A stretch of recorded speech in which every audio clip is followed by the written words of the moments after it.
ఏ సినిమాతో అయితే pan India trend కి డోర్స్ తెరుచుకున్నాయో, ఏ సినిమాతో అయితే rebel star overnight superstar అయిపోయాడో, ఏ సినిమా అయితే ఇండియన్ సినిమా సరాసరి 2,000 కోట్లకి పైగా కలెక్షన్స్ చూసిందో, ఇప్పుడు అదే చిత్రానికి మరో సీక్వెల్ రాబోతోంది. బాహుబలి ఫ్యాన్స్ ఎప్పుడెప్పుడా అని ఎదురు చూస్తున్న 3వ భాగం అనౌన్స్మెంట్ రానే వచ్చింది.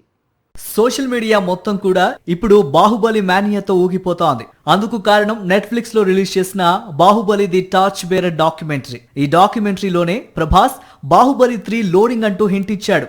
దీంతో బాహుబలి ఫ్యాన్స్ ఒక్కసారిగా సంబరాలు మొదలు పెట్టారు.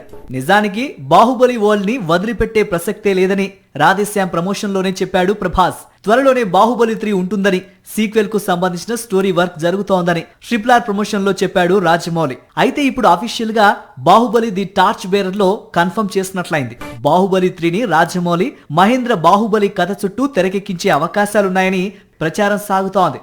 బాహుబలి 1 టాలీవుడ్ ఇండస్ట్రీ హిట్ గా నిలిచింది. 500 కోట్లు కొల్లగొట్టింది. బాహుబలి 2 ఏకంగా ఇండియన్ ఇండస్ట్రీ హిట్ గా నిలిచింది. తెలుగు, తమిళం, కన్నడ, మలయాళ, హిందీ భాషల్లోనూ ఇండస్ట్రీ హిట్ గా నిలిచింది. దురంధర్ 2 రిలీజ్ వరకు బాహుబలి 2 రికార్డ్స్ పదిలంగానే ఉంది. ప్రపంచవ్యాప్తంగా బాహుబలి సిరీస్ వసూళ్లు 2,000 కోట్ల పైనే ఉన్నాయి. ఇప్పుడు సీక్వెల్ వస్తే ఈ రికార్డులన్నీ బద్దలు కావడం ఖాయం.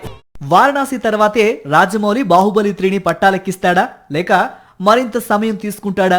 మరోవైపు ప్రభాస్ చేతిలో చాలా చిత్రాలున్నాయి. ఫౌజీ, కల్కి 2, స్పిరిట్, సలార్ సీక్వెల్ ఇవన్నీ పూర్తి చేసిన తర్వాత రాజమౌళితో ప్రభాస్ బాహుబలి 3 కోసం చేతులు కలుపుతాడా అనేది మరికొద్ది రోజుల్లో క్లారిటీ రానుంది. మరిన్ని అప్డేట్స్ కోసం ఛానల్ ను సబ్స్క్రైబ్ చేయండి. నోటిఫికేషన్స్ కోసం బెల్ ఐకాన్ పై క్లిక్ చేయండి.